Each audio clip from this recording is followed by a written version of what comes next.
Bonjour et bienvenue à l'émission. Mon nom est Claudine Chauveau-Tardif et c'est moi qui vous accompagne pour les nouvelles locales. On commence les manchettes du côté de Lac-Beauport où, suivant l'Assemblée publique de consultation tenue le 18 septembre dernier, concernant la réglementation sur la location à court terme d'une résidence principale, un document de présentation a été diffusé.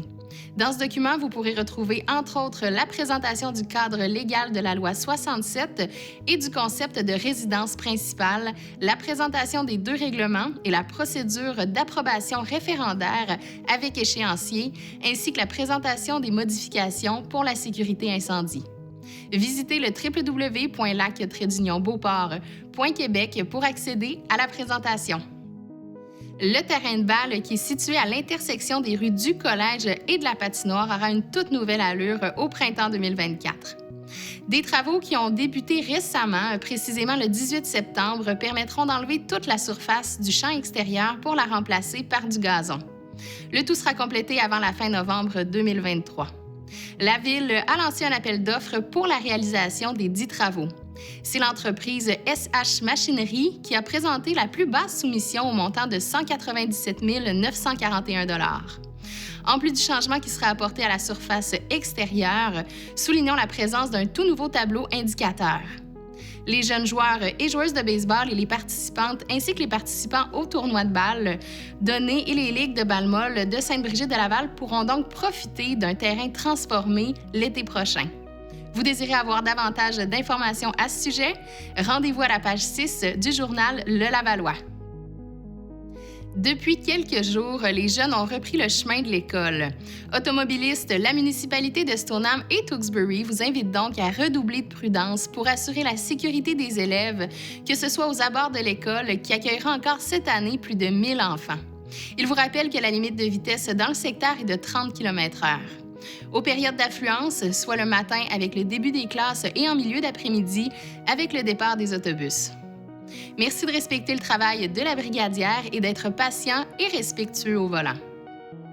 Également sur l'ensemble du réseau routier, à la montée et à la descente des autobus scolaires. Et dans les quartiers résidentiels aménagés avec des corridors scolaires.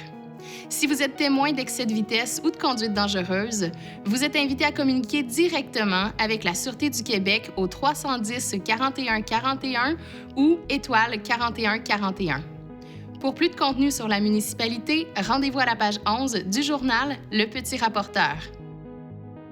Maintenant organisé par Défi Entreprise Active pour sa 12e édition, le Tour du lac Beauport déplace son site d'arrivée et de départ pour se rediriger du côté d'Entourage sur le lac. On souhaite du beau temps pour ce dimanche 15 octobre et Karine Giguère a passé le relais à Défi Entreprise Active. Pour les nouveaux dans la région, sachez que le Tour du lac Beauport est un événement annuel de course à pied autour du lac dans un décor automnal à couper le souffle et qui fait la promotion d'un mode de vie sain. Les distances sont de 6 et 12 km pour les adultes et une course de 1 km pour les enfants. Les entreprises sont également invitées à participer la même journée au défi Entreprise Automne. Les inscriptions sont en cours jusqu'au 10 octobre. Pour tous les détails, visitez le tourdulacbeauport.com et lisez la page 16 de l'Écho du lac pour obtenir plus de détails. Nombreux sont les résidents de Fossambeau-sur-le-Lac qui possèdent un véhicule de loisir tel une roulotte de voyage ou un bateau de plaisance. Pour plusieurs, ces véhicules auront à être entreposés lors de la saison blanche. La Ville de Fossambeau-sur-le-Lac autorise l'entreposage extérieur de véhicules de loisirs dans l'ensemble des zones résidentielles. Toutefois, dans ces zones, ce type d'entreposage est soumis à certaines conditions. Par exemple, un maximum de 2 véhicules peut être entreposé à l'extérieur. Le ou les véhicules doivent être localisés dans les cours latérales ou arrière, à une distance minimale de 2 mètres des limites du terrain, et l'entreposage doit être effectué sur un terrain déjà occupé par un bâtiment principal. Si vous désirez connaître les autres conditions à respecter, lisez l'article complet à la page 8 de l'Entre-guillemets. Le 31 juillet dernier, la Ville de Sainte-Catherine-de-la-Jacques-Cartier et les représentants du Syndicat des pompiers et pompières du Québec, section locale Sainte-Catherine-de-la-Jacques-Cartier, ont signé leur toute première convention collective de travail qui couvre la période du 1er janvier 2022 au 31 décembre 2027. Les augmentations salariales consenties sont de 3,5 en 2023, 4 en 2024, 3 en 2025, 3 en 2026 et de 2,5 à 3 en 2027. La Ville est heureuse d'en être arrivée à une entente avec le syndicat des pompiers, lequel a fait preuve d'un professionnalisme pendant toute la durée des négociations. Monsieur le maire Pierre Dolbec a tenu à remercier Monsieur Sylvain Ferland, conseiller municipal, et Monsieur Martin Lavoie, directeur du service, qui ont représenté la Ville tout au long des négociations, assistés de consultants de la Fédération québécoise des municipalités du Québec. Rendez-vous à la page 5 du journal Le Catrinois pour obtenir plus d'informations à ce sujet.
La culture sera à l'honneur dans la région les 30 septembre et 1er octobre prochains. Les rendez-vous littéraires de la Jacques-Cartier auront lieu le 30 septembre à Shannon et le 1er octobre à Lac-Beauport. 2 rencontres littéraires seront proposées aux visiteurs de tous âges pour échanger, griffonner et découvrir différents univers littéraires en compagnie d'écrivains et d'écrivaines de la région et d'ailleurs. L'univers de la bande dessinée sera aussi en vedette. 6 auteurs internationaux de la bande dessinée seront présents à Fossambeau-sur-le-Lac le 30 septembre, alors qu'un atelier de bande dessinée sera offert le 1er octobre à Lac-Beauport. Plus de détails sur les Journées de la culture au journéesdelaculture.qc.ca. Que vous soyez un artiste professionnel ou un amateur, ou vous soyez âgé de 15 ou de 50 ans, vous êtes invité à participer au concours La carte de Noël régionale. Ce concours s'adresse à tous, peu importe leur âge ou leur niveau de pratique. À gagner, en plus des prix en argent, un lauréat par catégorie sera nommé. Parmi les lauréats, un grand gagnant verra son œuvre illustrer la carte de Noël que la MRC de la Jacques-Cartier envoie à tous ses collaborateurs et partenaires. Les œuvres finalistes seront aussi exposées en ligne sur le site de la MRC, en plus de prix de participation qui seront tirés parmi tous les participants. Les résidents pourront également voter pour leur création favorite.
Dans le cadre des Journées de la culture, la ville de Fossambeau-sur-le-Lac organise une activité emballante, excitante et enrichissante en compagnie de maîtres de la BD et artistes multidisciplinaires.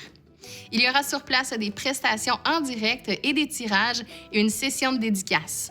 Pour information, contactez Mme Marie-Claude Langevin au 418 666 0545, artiste et responsable de l'événement. Cet événement vise à faire mieux connaître la société française ainsi que sa mission, ses réalisations et les services qu'elle offre à la communauté. Ainsi, on vous présentera son historique, les activités culturelles, sociales et gastronomiques qu'elle propose à toutes les personnes intéressées, françaises ou non. Un verre de l'amitié sera offert gracieusement aux visiteurs qui pourront y rencontrer en toute convivialité plusieurs membres et discuter avec eux des différents aspects de la société française du Québec. Ce sera également une belle occasion pour visiter les installations et y voir toutes les facilités qu'offre la SFQ. Petits et grands, toute origine confondue, sont les bienvenus. C'est donc un rendez-vous à ne pas manquer le 8 octobre prochain, de 10h à 17h au 890 Boulevard du Lac. Un événement surprise et inédit à Lac-Beauport sera d'ailleurs annoncé lors de cette journée. Obtenez plus de détails auprès de M. Yves Saliba au 88 571 90 87 ou par courriel à yves.saliba@sfquebec.ca. L'artiste peintre Josiane Leclerc vous convie à son exposition solo intemporelle, présentant ses dernières créations à l'acrylique, tantôt sur disque vinyle, tantôt sous résine, mais toujours montées sur panneau de bois.